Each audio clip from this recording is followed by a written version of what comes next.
What's up mga ka-recap? Kung gusto nyo ang mga ganitong content about time travel and sci-fi, huwag kalimutang mag-subscribe at i-like ang video na ito upang magganahan ako sa pag-upload ng mga bagong videos at sabay-sabay tayo mag-enjoy.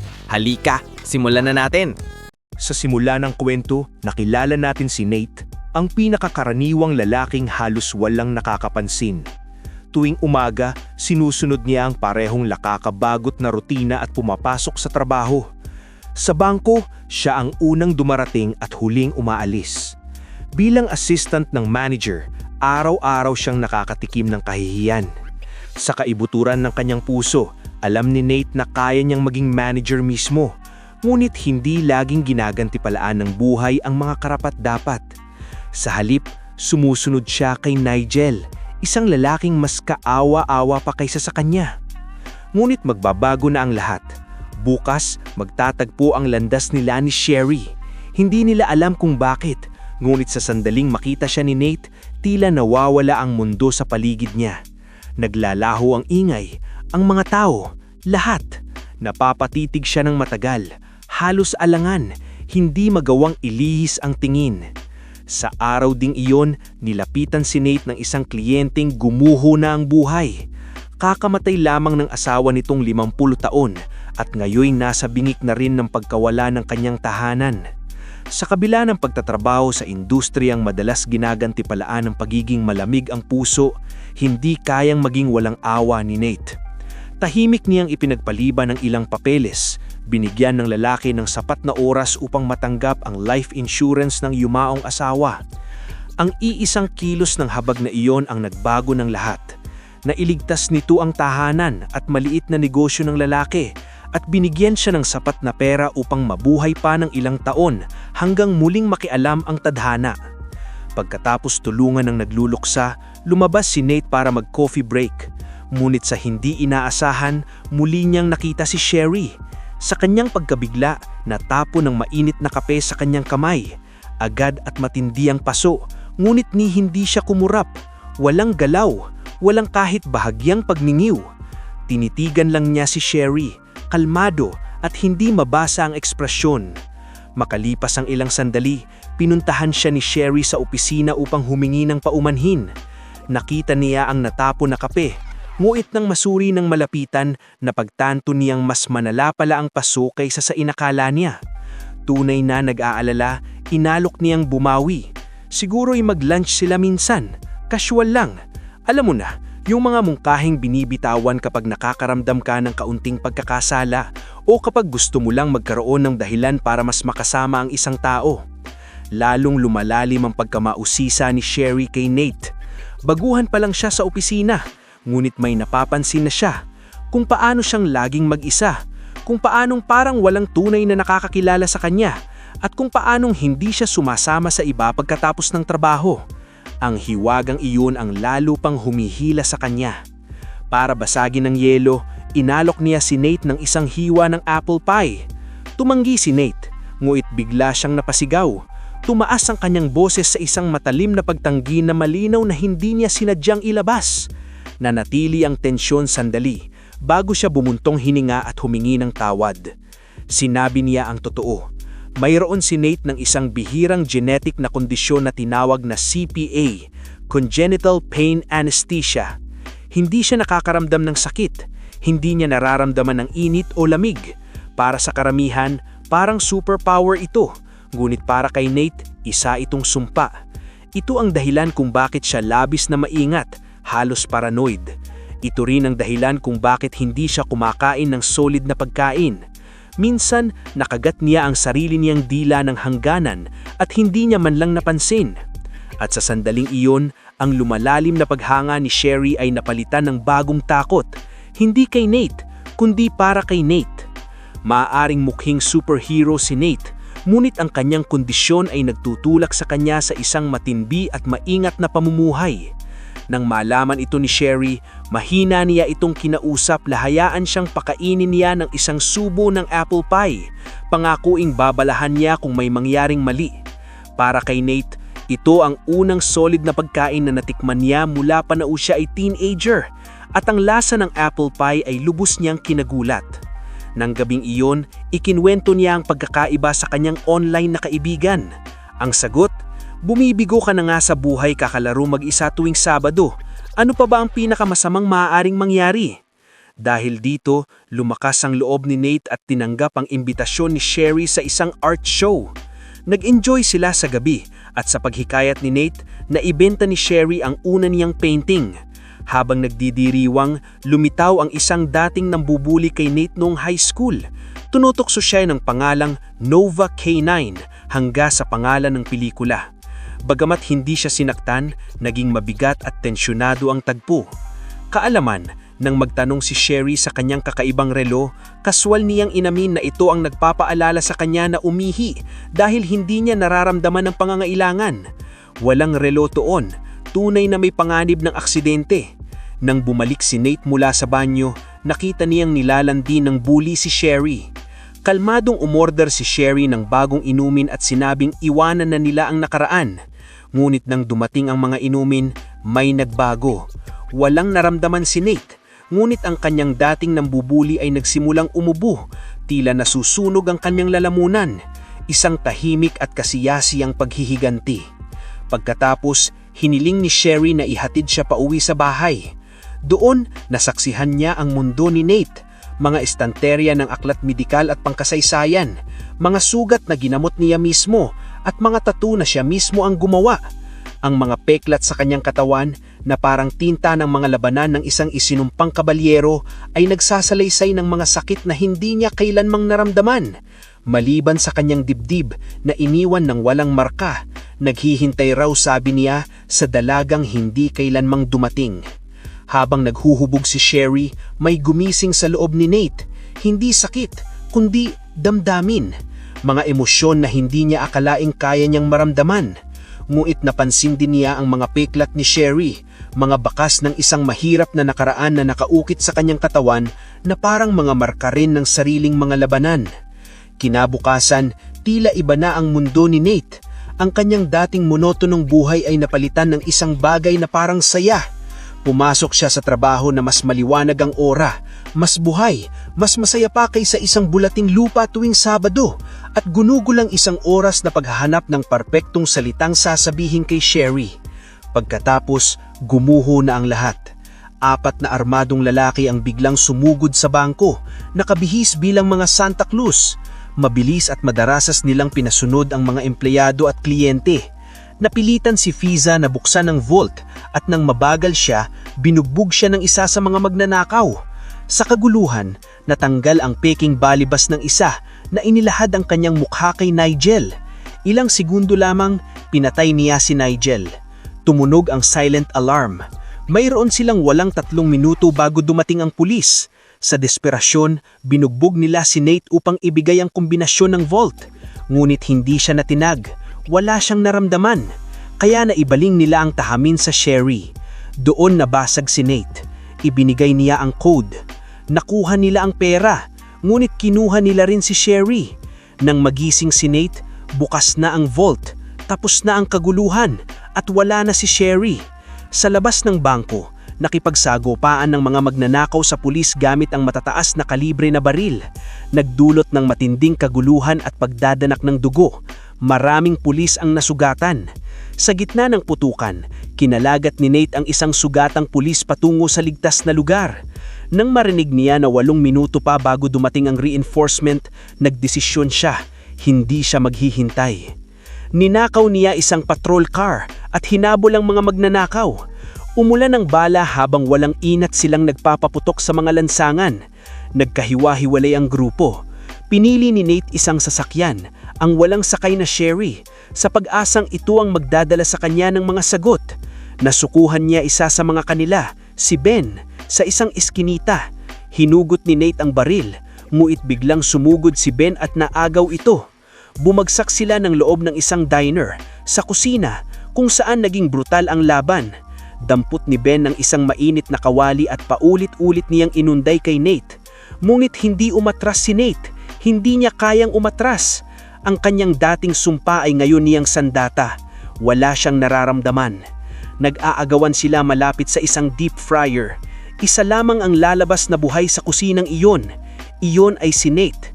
Namatay si Ben at naiwan si Nate na puno ng mga katanungan hanggang sa matagpuan niya ang cellphone ni Ben. Nakalak ito, ngunit maaaring ito na lang ang natitirang bakas. Tinawagan ni Nate ang kanyang dating koneksyon, si Roscoe, at hiniling na tubayan ang lokasyon nito. Bahagi lamang ng pera ang dala ni Ben. Maaaring sapat na iyon bilang panangga o pambayad utang sa sitwasyon. Samantala, sa bangko, dumating si Detective Minnie. Narinig niya ang ginawa ni Nate at ngayon ay mas binibigyang pansin niya ito. Nalilito si Detective Minnie. Bayani ang mga kilos ni Nate, ngunit may mga bagay na hindi tugma.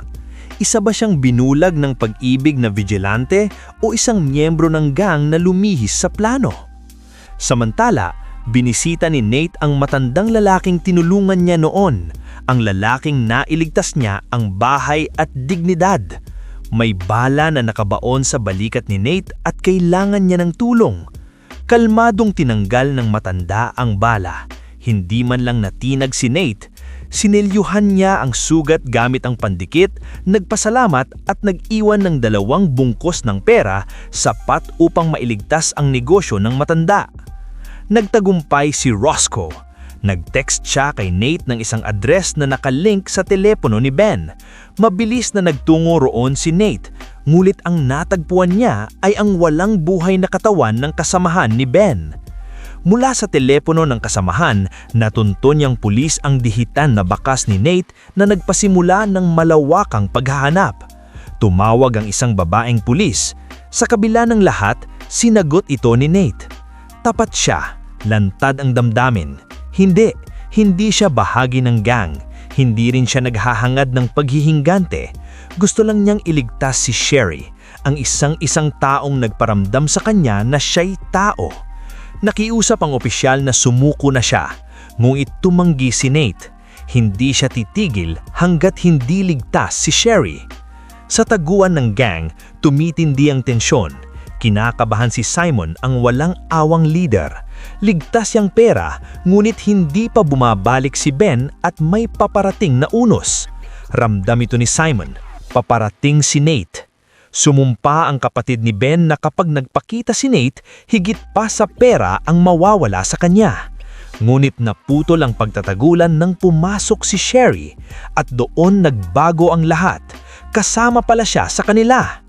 Galit na hinarap niya si Simon. Wala nang dapat mamatay, lalo na si Nate. Ipinangako iyon ni Simon, ngunit ang pangakong iyon tulad ng lahat sa kanya ay walang halaga. Dumating si Nate na may dalang lead, ang detalye ng contact, ngunit gumuho ang kanyang plano nang siyasatin ng isa sa mga goons ang kanyang files at matuklasang hindi lang siya isang malas na bystander. Hinahabol sila. Sumubog ang unos sa labas habang ang enforcer, ang damhula-ang lalaking 3 beses ang laki kay Nate, ay inihagis niya na parang basahan sa isang napakalaking panel ng salamin. Ngunit ginamit ni Nate ang sandaling iyon.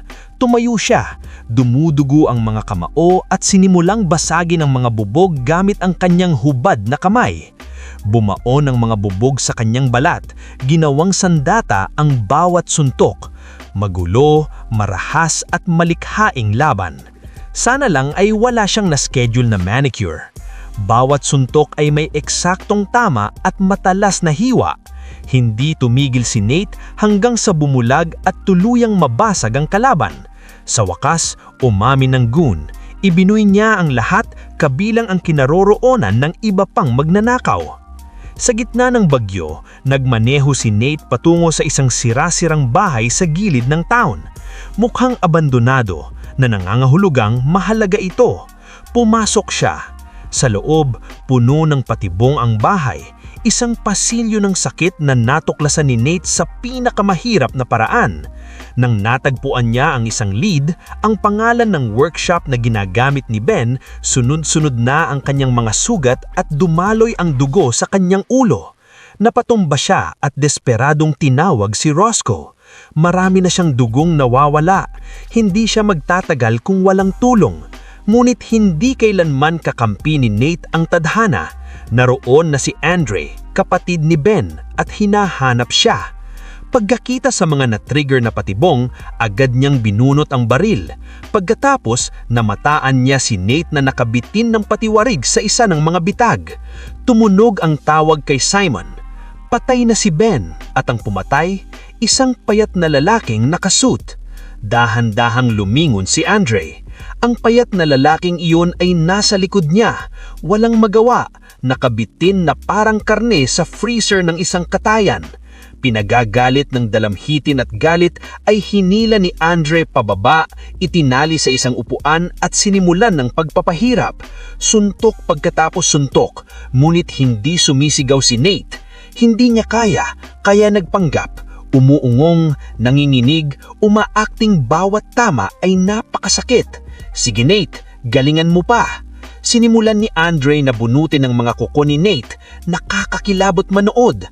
Ngunit gaya ng dati, wala pa ring nararamdaman si Nate. Susunod na target ang kanyang mga mata. At iyon ang magiging problema. Mahirap iligtas ang isang tao kung wala kang nakikita. Sa tamang oras, sumugod si Roscoe at pinatumba si Andre. Ngunit hindi rin nagtagal, nagising ito at muling sumiklab ang laban. Nalalamangan si Nate, isang bihasang mamamatay si Andre, ngunit may lamang si Nate. Wala siyang sakit. Hinila niya isang palaso sa kanyang sariling likod at isinaksak ito kay Andre. Pinatay niya si Andre. Dumating si Detective Minnie at sinubok na arestuhin si Nate, ngunit nakatakas si Nate, ninakaw ang scooter ni Roscoe at naglaho bago pa siya mahuli. Lumalabas na nakapagpalit na pala si Nate ng uniforming pang-delivery, pain lamang si Roscoe. Ngayong nakabihis at determinado, nagtungo si Nate sa workshop. Dumating siya sa tamang oras upang harapin si Simon. Ngunit hindi nangangamba si Simon. Tumawa siya dahil hindi ni Nate alam ang katotohanan. Kasabwat pala si Sherry. Gumuho ang mundo ni Nate sa revelasyong iyon. Natigilan siya at bumaba ang kanyang depensa. Sinumpak siya ni Simon at inagaw ang kanyang armas. Ngunit si Sherry, sugatan ng puso at nararamdaman ng pagtataksil, ay tumalikod kay Simon. At si Simon naman ay tumalikod sa kanya. Itinutok ang baril sa kanyang ulo. Plano talaga niyang patayin siya. Bago siya makaputok, umalingaw-ngaw ang isang putok. Tinamaan si Simon sa dibdib. Ito ay Coltrane, na ibinunyag na undercover agent ni Minnie. Inaresto niya si Sherry. Halos wala nang malay si Nate. Punik ang mga muscles, wasak ang mga nerbiyos. Kailangan niya ng agarang tratamiento. Ngunit habang tulad ng tapos na ang kaguluhan, gumalaw si Simon. Buhay pa siya. Pinaputukan niya ang mga pulis, saka ibinaling ang baril kay Sherry. Tumakbo si Sherry, ngunit inagaw ni Simon ang ambulansyang ginagamot si Nate. Tinamaran ng bala si Mindy ngunit nakaligtas. Walang sugat si Sherry at hinabol ang ambulansya. Sa loob ng humaharuris na mahasakyan, nahulog si Nate sa stretcher habang naghahalunggod si Simon ng baril. Patungo sila sa pantalan kung saan binalak tumakbo ng kanyang kapatid. Ngunit hindi pa tapos si Nate. Kinuha niya ang defibrillator at ibinasag sa mukha ni Simon. Pinakawalan ng malakas na kuryente. Sa kaguluhan, napunit ni Simon ang nasunog na kamay ni Nate. Nalantad ang buto.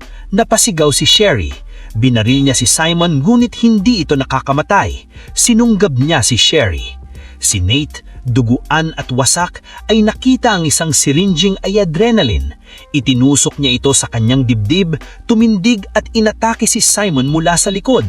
Sapat yon. Sa huling mahal kita, bumagsak si Nate sa mga braso ni Sherry. Ngunit kapag hindi mo nararamdaman ng sakit, hindi mo laging alam kung kailan ka mamamatay. Buhay siya. Ganon din si Mindy.